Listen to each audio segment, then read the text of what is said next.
Hello, my name is Olivia Powell, and today I'll be discussing our Chapter 2 questions on From Stress to Empathy, Understanding Human Behavior Through Biology. So our first question was, how does chronic stress impact different systems in your body? And then we were told to think about immediate and long-term effects. So we were tasked to create a mind map, and this is my mind map. I just listed the most important body systems. Obviously, others contribute when you're undergoing stress, but these are the main ones that are affected. So first, we have respiratory. We know that when we're under a lot of stress or immense pressure, obviously, we have increased breathing, or some people have shallow breathing.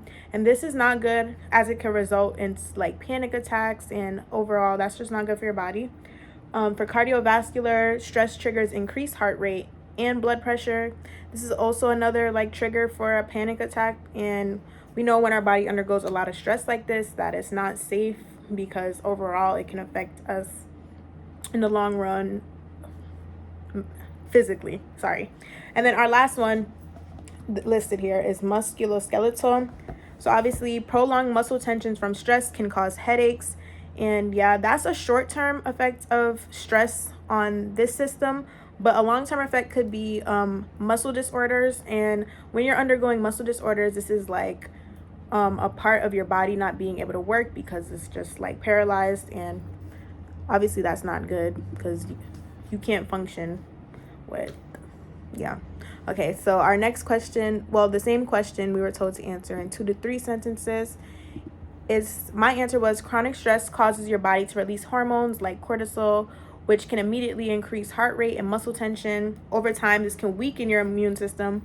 Like I said, there was more systems, but these were the main ones, causing digestive issues, raising blood pressure, and leading to problems like headaches and anxiety. These effects can obviously show how stress impacts many body systems in both short and long term.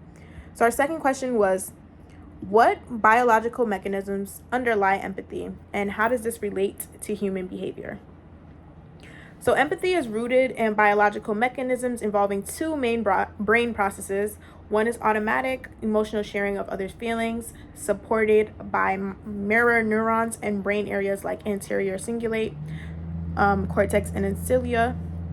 The other is the cognitive process of understanding another's perspective, involving regions like the prefrontal cortex.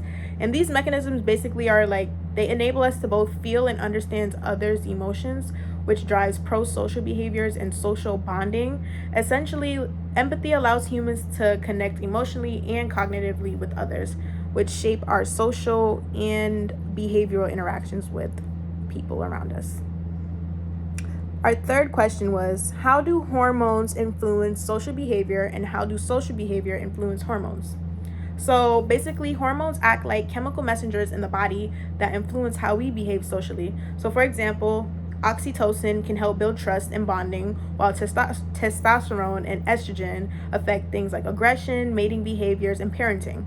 These hormones change brain activity and impact emotions and motivation, shaping how we interact with others.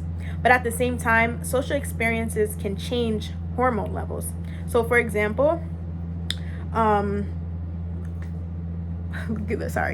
hormones like oxytocin and cortisol create a back and forth relationship between our biology and social behavior. So basically, hormones and social behavior influence each other, helping us navigate interactions in the social world and also our relationships.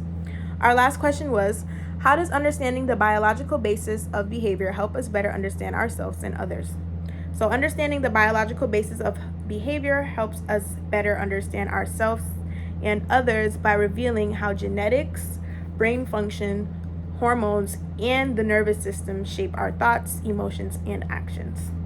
This knowledge explains why people behave differently, act differently, or respond differently to certain situations, and how mental health conditions develop, and how experiences affect and shape perspectives.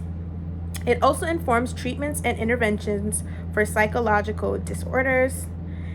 In essence, the biological perspective bridges the gap between physical processes in the body and complex human behavior, which enhance empathy, self-awareness, and basically social awareness with one another and how we interact with the real world.